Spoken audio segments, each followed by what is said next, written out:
That's how they'll start. Green flag at Talladega. What's going on, everybody? Welcome back to the Kozmatt channel.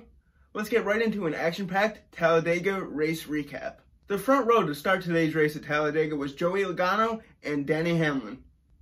Unfortunately, late breaking news before the start of the race, all the Toyota cars except Kyle Busch had to get sent to the back for unimproved adjustments.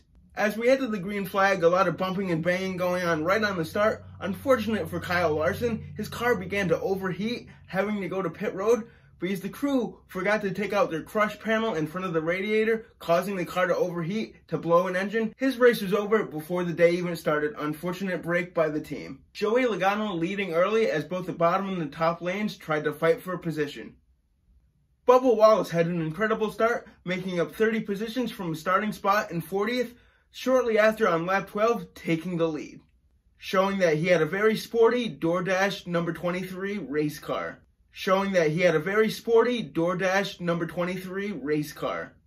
The competition caution then comes out around lap 26 as everybody wanted to make some much needed adjustments to their car and put on some 4 fresh Goodyear tires.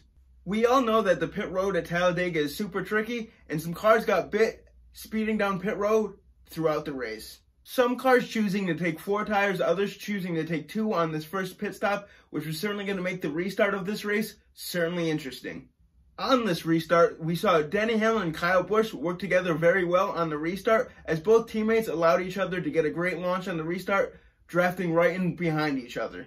It certainly did not take long for everybody to go 3 and 4 wide, fighting for those valuable positions.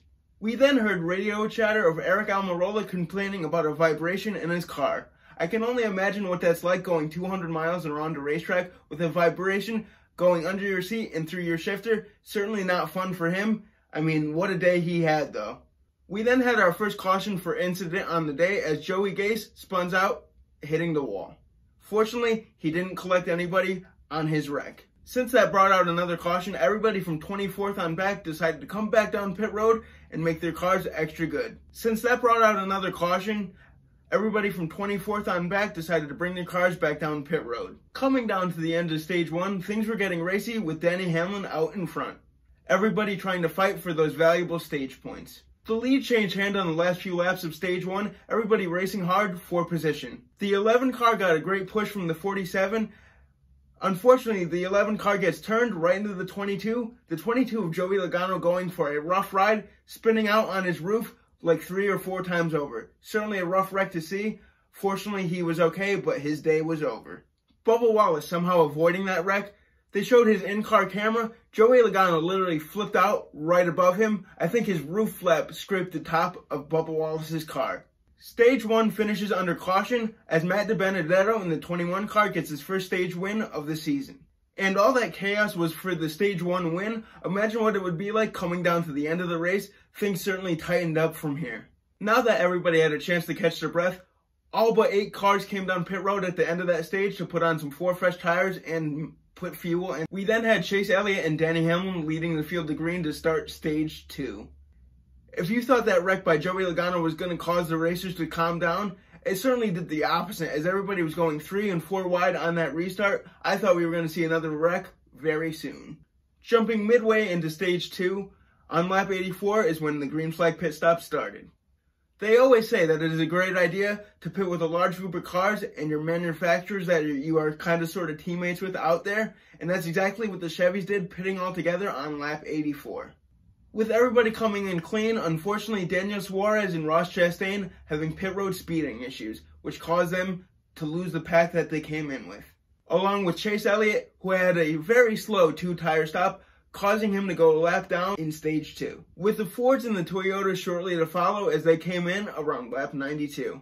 Denny Hamlin having major pit road speeding issues as he came in way too fast, entering pit road, and then on his pass-through lap, he also came in way too fast. Gotta learn to slow down Denny Hamlin, that's for sure. We then had Kurt Busch cut an oil line with 16 laps left to go in stage 2, which brought out the caution, unfortunately.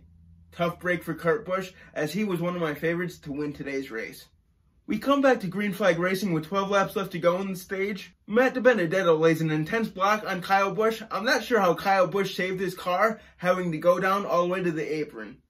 Some serious driving by Kyle Busch there. Bubba Wallace, who was now in the lead, trying to lay blocks on everybody to win that stage 2. With all the blocks that he was trying to do to stay in the lead, he caused a huge stack up behind his team owner and other driver, Denny Hamlin, getting involved in the wreck. I'm sure Denny's not going to be very happy about this one. We had stage 2 end in caution the same as stage 1, as Bubba Wallace got his first stage win of his career and the first for 2311 Racing. Unfortunately, all the Hendrick cars were kind of involved in that last lap stage 2 crash. All cars able to continue, however, except Alex Bowman, who ran out of time on the crashed car policy clock. For those that do not know what that is, if you get damage to your vehicle and you have to come down pit road, you have 5 minutes to make repairs and get up to minimum speed. Otherwise, you are out of the race and sent to the garage. We then were set for the third and final stage. I wasn't sure how much more of this action that I could handle. The racing was certainly getting intense, and it ratcheted up from here. Ryan Blaney had a scary moment in stage 3. Leading the race, he got a huge piece of debris on his grill and had to get rid of it quickly, otherwise his car was going to overheat, just like Kyle Larson's earlier in the race. Fortunately, he had one of his Ford buddies, Eric Almirola, right behind him, and they were able to swap positions for the lead, allowing Ryan Blaney to get rid of that debris.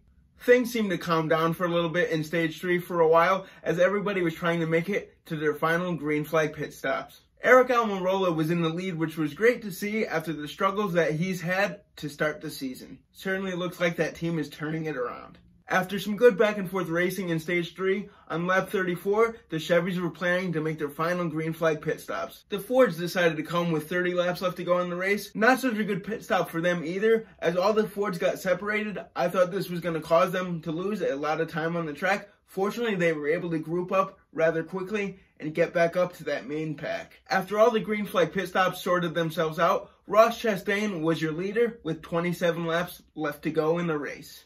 With 17 laps left to go in the race, the 00 Quinn Houff hits the wall, bringing out a caution. After this caution was brought out, as a fan, I was thinking that this race was certainly about to get very intense, and the racers better tighten up their belts and get ready for the chaos that was about to happen. We had one final caution come out with 4 laps left to go in the race, as Martin Truex blew a tire and the carcass of the tire landed on the track, bringing out a caution. With the restart with 2 laps left to go, it looked like on these 2 laps that they were going to wreck several different times. I don't know how they didn't really. Brad Keselowski getting his first win of the season, holding off Matt DiBenedetto, who kind of made a wrong move to the outside, which seemed to cost him the race. Brad Keselowski is certainly good at Talladega, as he had 5 wins prior to winning today at Talladega. Brad Keselowski with that win was the 9th different winner in 10 races this season. Absolutely crazy. Talladega certainly didn't disappoint. It is always chaotic. We are always waiting for the big one, and we certainly saw some big wrecks today.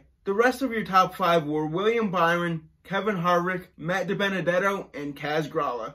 Well guys, that is it for an action-packed Talladega race recap. Let me know what you enjoyed most about the race. Always like, comment, and subscribe, and we will see you in the studio Tuesday for a Monday Night Raw recap. Peace out.